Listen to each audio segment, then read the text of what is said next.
It's time now for Countywide, a special presentation of Yavapai Broadcasting News. Join Paul David and Brad Miller as they talk with our community's leaders, newsmakers, and people in the know. You'll hear about the hot topics that affect all our lives here in Yavapai County. And now, here's today's Countywide.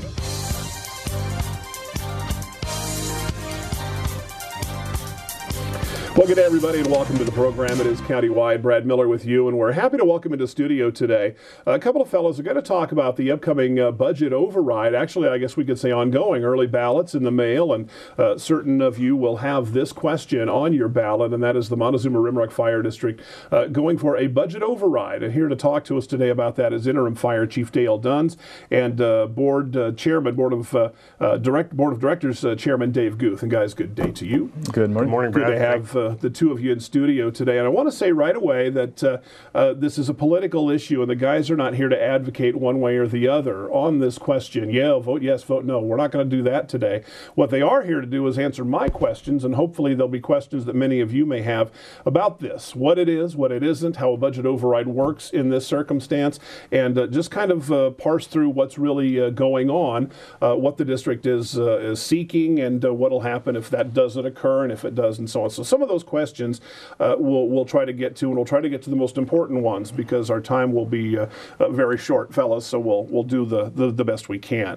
Let me first, now Dale, you're interim chief. Yes, sir. And you've been doing that for a little while here after the retirement of Chief Van Dyke. Yes, about 3 months. Okay, and you'll be doing this for how much longer then? Until February 4th. Okay, are you fishing for the full-time job or no? Not right now, no. Not right now, I have okay. some educational requirements I need to do yet. So. Okay, a little ways to go, but in the meantime, you said I'll volunteer and run as best as I can, and then at the board level, Dave Guth, you've been on the board for a little while? Been on the board for approximately 4 years. Been board chairman for close to a year, I believe. Well, we appreciate your service, guys. I know there's an awful lot to it, and when we have issues like this, it can make it tricky as well. First of all, the district is asking for a budget override. It is going to be on the ballot. And Dave, tell me about how many, if we can kind of start with the basics, how many folks are served by the Montezuma Rimrock Fire District, and how many ostensibly then will be voting on this matter? Well, we roughly have about 5,400 citizens in our district that we serve. There's quite a bit larger area that we also serve, and I'd like if Chief Duns will kind of give us a background of our area. I think that will help. Excellent. See, our fire district was established in 1969. We serve a total of 54 square miles. 18 of those miles are I-17, which is a big portion of our more dangerous calls. We have 4 schools within our fire districts. We have 2 national monuments also within our fire districts. We see about 350,000 visitors to the Montezuma Well and Castle, so quite the visitors also. I'm always intrigued, and this might be a whole different show, but how many of our districts have a similar story? Right. You've got I-17, Sedona's got everybody out doing their crazy things on the forest. Right. Each of the districts and departments, I think, have their own, specialized things. So in addition to just serving those 5,400 people, in that 54 square miles, you've got folks passing through that are only in your district maybe for a short time ever in their lives, but who may end up needing your services. And we can think about that as how that impacts the district and how it impacts the taxpayers into the district, and kind of consider those things. But we're looking for a budget override. Who wants to tell me very simply, what does that mean? Are you asking for more money? Is that what this is? Realistically, what a budget override is, it allows us to go beyond the statutory limit that special districts are allowed to go to, and that limit is $3.25 per 1,000 on an assessed valuation for like a home evaluation. So what happens is the budget override allows us to go 5% above that compounded per year for 5 years. And at the end of that 5 years, we're responsible to be back down to that tax rate, which is $3.25 at that point. So what that allows us to do, since we're already at that tax rate, it allows us to exceed that to continue providing the services that we need to provide for our community. Can I ask what's annual budget for the district? The annual budget for the district currently is $1.7 million. Okay. 3 years ago, we were at close to 2.1 million or right at 2.1 million. So we've had to shave our budget down over the last 3 years just to keep from being at that tax cap sooner than we had to be there. Well, and things are tough all over. I would guess 90% of the districts in our state would have a similar story. I mean, things, it's tight everywhere. Yes, everybody's feeling the crunch. Everybody's feeling the crunch, and so probably that's a fairly common story. What is the difference there, though, that what has something kind of come to a head, or absolutely why does Montezuma at this point looking for a budget override? We in the last 3 years, we've taken a negative 11% devaluation, a negative 26% devaluation. Last year, a negative 28% devaluation, and we're projected to take another 15% devaluation. And when you say devaluation, you mean? The home values. Right. So the service is still needed, the values are going down, and we are one of the only districts in the state that are able to seek an override because of the amount of devaluation that we've taken. So the consecutive years of 20% or more allows us to seek this override. Okay, so I understand because of that devaluation, there's a mechanism, sounds like at the state level, that allows you to do this. In other words, you can't just kind of arbitrarily ask for a budget override. No, there's criteria to be met. Okay, and it sounds like fairly stringent criteria. The district has met it. Sounds to me like that means the state, somewhere along the way, whoever kind of set those measures, gets that it may come to a point where a district such as at this point Montezuma Rimrock goes into this process. Yes. Okay. Now people are going to vote, so it goes to the taxpayers themselves. Let me devil's advocate here for a minute. And again, I know you guys aren't saying go one way or another, but there's going to be plenty of folks who say, okay, the fire district needs this. Let's go this way. There's going to be others who have these same questions. Well, taxes. This is going to cost me a lot more. Dave, you already kind of talked about that, but to Joe taxpayer, if there's any such thing as an average guy, can you help me with that and understand specifically how it's going to hit me? Realistically, it's going to be a little bit different for everybody, but if you were going to lump folks into a category, you can realistically expect to see a $20 to a $40 increase in your taxes per year for that 5 years, unless we don't need to take the full 5% that we need to do. If the economy turns around and starts on an upswing, then there may be less of an impact on the tax burden for individual people within the district. And again, that 5 years comes into play regardless of kind of the economic measure. Let's say the district would go again. You've costed this out, I'm sure, both ways from here to Sunday. And I want to, let's do this. Let's take our break just a tiny bit early before we start getting into that. When we come back, what I want to talk about is what has the district done up to this point, minus this budget override? Where will we go if it passes? And what's going to happen if it doesn't pass? I want to talk about those things. So let's go ahead and take our first break. When we come back, trying to sort it out. What's happening? What will this mean? The budget override proposal for Montezuma Rimrock Fire. Dale Dunn's Dave Guth, our guest, and we're back to Countywide after this. So, I'm kind of new here, but I've noticed a trend. My human does this funny thing where she goes around and gets all my toys, and then she hides them in that basket by the door. But it's always the same basket, and it's always in the same place. And then she acts so surprised when I find them, but, she's putting them in the same basket. Again. It's like, hello? That's where you put it last time. You were the worst at hide and go seek.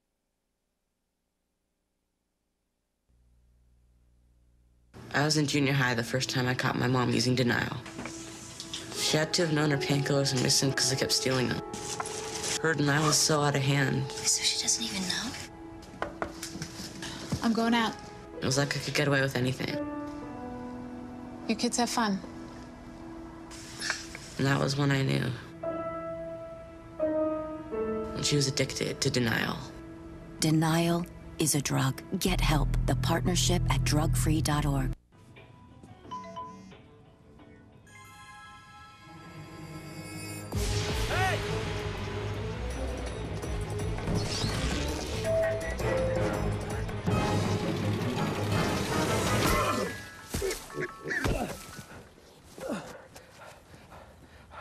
So, same time next week?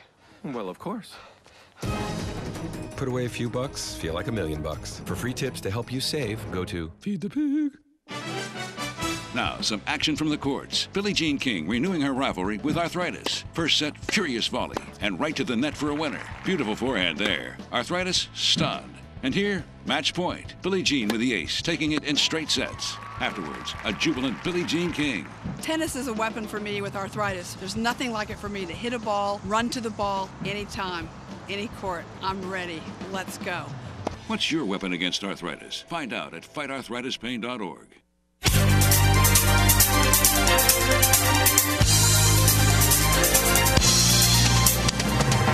We welcome you back to the program. Again, it's countywide. Our guest today, Interim Fire Chief Dale Duns and Board Chairman Dave Guth with the Montezuma Rimrock Fire District. A budget override is on the ballots for folks in that district, and some voting on it perhaps as early as today. I think most of the early ballots are in or will soon be in the mailboxes. What have you done up to this point with these declining numbers we talked about in the first piece? What, Dale, has the district obviously had to do some stopgaps before this vote comes up? What have you done? Well, within the last 3 years, we've been able to cut $425,000, $500,000 from our budget in the last 3 years. Okay. How? Just personnel. Let's go right to it. That's usually the toughest one. Our most recent, we had a reduction in staff. It was unfortunate, but we had to cut a firefighter paramedic from the operational side, which has been very painful. I'm sorry to interrupt, but that. When it's blood, that hurts the most. Right. But also, when we're talking about a fire district, that's going to stand to impact people when they call 911. Absolutely. So how have you addressed that? We, through attrition and the layoff, we've come down to the local standard, which is 4 people per engine and ambulance. So we have 4 total people, 2 on the engine and 2 on the ambulance. Okay. So what other things have we done to reduce cost is, through attrition, we haven't brought people back. We haven't hired back. Okay. Salary freezes, cost of living freezes, and right. that started 3 years ago. Right. In a survival mode, seeing that this day was coming, projections and sure. preparing for it. Can I ask you, how's that playing in Peoria? I mean, how are the guys and gals around the station? Is that a fair question to ask? Hard times. It seems like everyone's is getting in the boat and riding it out. Yeah. Everyone's putting in their part, doing things around the station to try to save costs, special projects and things we've really looked at very carefully and studied and looked in ways of reducing those costs. I have to mention that we had 2 part-time receptionists who voluntarily resigned from the department in an effort to make sure the service was still to the community. So they, for better terms, they fell on the sword for themselves, for the community, to make sure that the service is still provided. So I think I personally know the ladies you're talking about, and huge hearts on both of them. So, Dave, it goes to show that, it's all like Dale said, everybody's in the same boat, rowing the same way. Mm-hmm. For the board, it's got to be some uneasy or difficult decisions, especially when we start talking personnel. Yeah, those are very difficult decisions, and you touched on it. Anytime that you have to enact a reduction in force policy, you're making that conscious decision that we're going to be reducing service levels to the community. And that certainly isn't something that any organization wants to do when your main focus and goal is to provide service to that community. I'm very proud of our staff and our organization and all of the firefighters that work there, because they've always been really good at doing more for less. And now they've been asked to do even more for less. Right. And that's a very, very difficult pill to swallow. And I'm impressed by the way that they're stepping up and continuing that service level and not letting that morale level decrease as you would expect that to occur. They're really doing a good job. I would like to add kind of to what Dale was talking about. Reducing nearly $500,000 out of the budget with the declining economy as it's been going. We've had roughly in the last 3 years a 55% decrease in home evaluations. So we're kind of getting hit, twice. Right. Where our revenue source has decreased by 55%, and yet we're still taking $500,000 out of the budget. So you can imagine what that does to the budget. It really creates a shoestring budget. $2 million. To where you don't out that much. Yeah, you don't have a whole lot to spend to improve those service levels. So you have to be very, very creative sometimes. Thank you. That is the term I'm looking for. Let's do this then. If the voters in the district see that this should be a yes vote, it's proved. What happens? We go on a crazy hiring spree? Probably not. Tell me what is going to happen. Well, I and Dale, jump in here if you'd like. The service that the community is used to seeing will be exactly the same. Okay. We're not looking to build a new station. We're not looking to start any new special projects or any different service. We're just hoping to maintain the service that we currently provide. That is our goal. Can we describe this as a financial breathing room? I would actually coin it more as service survivability. Okay. You know, there's still, even with the override, there's really still not going to be a lot of breathing room, but it will assist us to maintain those service levels that we're striving to continue for the community. That's a great question, because I had a citizen ask me that very question. If we approve this override as a community, are you going to run out and buy all new trucks and build new stations? And sometimes folks think these things. And the answer is absolutely not. This is strictly survivability for service, and that's what we're going to focus on doing. And we'll continue to also look for ways to cut costs wherever possible. Sure. Well, now let's talk about that a bit more. If this is a no vote, if this gets turned away, first of all, can you come back and ask again? And if so, how long until you can do that? Have you even looked into that part yet? Maybe not. I mean, one thing at a time, I guess. It had to be during another general election year. Okay. So we'd have some time to look into it. But at the same time, you'll be strapped with at least 2 years of absolutely of this. Okay, well, let's talk about that. Dale, Dave, the board certainly has at least had to kind of explore something. If this is turned away, can we predict or project what we'll see, say, in the next year? Well, we can always project, but it really is going to be driven by where the economy is. Nobody's got a crystal ball. Yeah, if the economy continues to decline, then that throws out all projections that could potentially occur. If we get an upswing, then that just gives us that breathing room that you kind of insinuated or talked about. Some of the things that we would look at as a governing board and as a district, if the override failed, it could potentially mean a reduction of staffing of 50% or more. So when Chief Duns talks about having minimum staffing of 4 personnel per day, that's 4 people per day, 365 days a year. Let me stop. Okay. When you talk about that, that means when the siren goes, this is the number of personnel that typically are going to run on a call, I suppose depending on the type of call it is. Am I getting that right? Yes, that's correct. Okay. If this fails, potentially, we could have fewer than the optimum. We would potentially have a 50% reduction. So instead of seeing those 4 personnel show up in our particular case, you would see 2 people show up. And this is important because our district is 30 minutes away from the medical center. Right. So if a transporting unit goes to the medical center with 2 people, it's going to leave the district. There'll be no one in the district. Vulnerable for. It'll be open to other agencies to come in and take our community. Okay. Out, so. It seems to me that that's what the whole shooting match comes down to. And I'm standing on the outside, as I think maybe many taxpayers will stand on the outside and kind of look at this. That's the ball game, right? In those numbers, not only for. It'll cut into the service that you're able to provide, but fireman safety. We did a whole show with your former chief, your retired Chief Van Dyke, a few years ago, where we talked about that. And he said something about, especially on the highway, when you guys get out there, one of the very first things you have to, we all think, oh, you rush up to the patient and do those things, and you do, but you also have to protect yourselves. And it seems to me that this would cut dramatically into your ability to do that. There's no question. To position personnel in such a way as to make it safe for everybody and it imperils down the way. Okay. We need to take another break. We're, I think, getting a pretty good idea of what will happen if this does and does not pass the budget override coming to Montezuma Rimrock Fire. A short break. Dale Duns and Dave Guth, our guests, will be back right after this.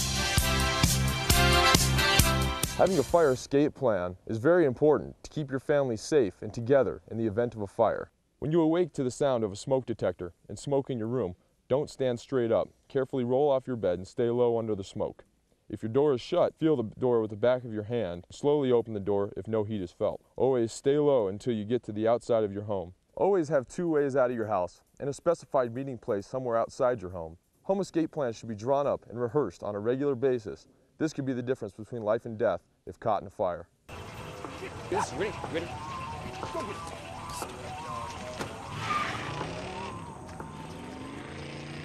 Oh, come on, Randy. Animal shelter, here I come. And no, I'm not crazy or emotionally damaged. That's a stereotype. I just belong to a total loser. I'm a good dog. So if you want a pet, adopt. And if you see Randy, tell him he dropped his wallet.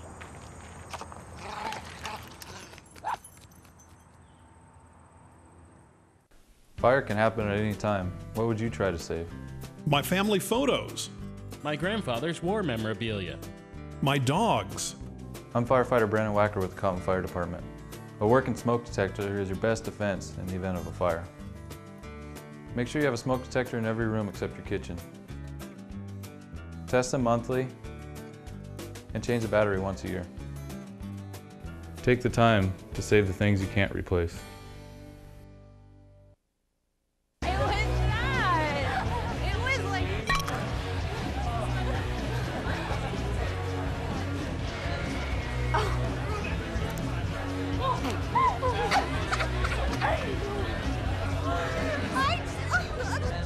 It's easy to tell if you've had way too many. But what if you've had just one too many? Buzz driving is drunk driving.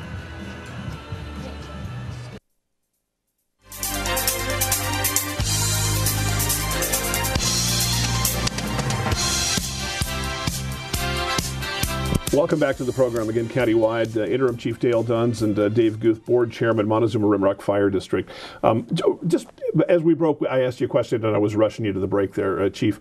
If you've got that scenario we talked about, if there's a reduction in staff and two of your fire or say ambulance personnel are off on a call, it leaves it wide open. And you said another district is maybe going to have to get involved if you have another call within yours. Yes, we have auto aid and mutual aid agreements with 4 surrounding agencies around Montezuma Rimrock Fire District. Now, some people might hear that and say, well, then just do it that way all the time. Right. And your response is? That's going to incur another cost. Our taxpayers right now only get secondhand billing. Other agencies coming in will bill them personally and their insurance. So they're going to inquire an additional cost. So well, and not to mention response time. If it's a Sedona ambulance, has to, I mean, it starts to get very complex. Absolutely. And the delay in response time is why we have our district where it is. Exactly. To serve our community. That's why it runs away. And that's if all the dominoes fall in place as well, and those agencies aren't busy on other calls as well. Yeah, it's the scenarios. You could paint a different scenario for every minute of the day, every day of the week, of how these things will play. Okay. Just as we kind of wrap up, guys, there's so much here. We could break every little piece of this, I think, into its separate show and talk about it. But the bottom line is, if you have an opinion on this, you live within, you're one of the 5,400 folks served by the Montezuma Rimrock Fire District. The vote, the decision's yours to make, whichever way you choose to go. Certainly, I think I can say, guys, you'd have no question or no problems answering questions for your constituents. 567-7428 is their number if you have a question beyond that. In the meantime, Dave, I think you had some concluding things you wanted to say or to leave us with today. Yes, I did. I wanted to thank you, Brad, first for giving us this opportunity to get this information out to the community. Here. Sure. It'll really help out to help the voters make that decision on whether or not they want to pass the override or not. I also would like to recognize many of the civic groups and community members in our organization who have been very supportive of this and who have been helping pass that message on throughout the community. It's a rather lengthy list, so I'll just go through it real quick. I want to send out a heartfelt thank you to the Kiwanis, the Rimrockers, the Women's Civic Club, Beaver Creek Community Action Team, the Lake Montezuma Property Owners Association, Ranch House Coalition, Friends of the Montezuma Rimrock Fire Department, the Fire Department Auxiliary, and the entire staff and governing board of Montezuma Rimrock Fire District. Everybody pulling together is how these things are supposed to go. And in addition, we've had support from the Bugle newspaper helping us get this message out as well, and Steve Ayers has been very instrumental in that. So the best way to do it is exactly that approach. I've seen Steve's stories as well. They've been very informative, and that's what we would ask of the voters. Be informed when you go cast your ballot. If it's a yes or a no, know what you're voting on, what it'll mean, and what the impacts will be. Dale Duns, Dave Guth, we thank you very much, guys. Montezuma Rimrock Fire. We'll see you next time. This This has been County-Wide, a special presentation of Yavapai Broadcasting News. Listen in each Tuesday and Thursday as we tackle the hot topics and talk to the decision makers across Yavapai County. That's County-Wide with Brad Miller and Paul David each Tuesday and Thursday on this Yavapai Broadcasting station.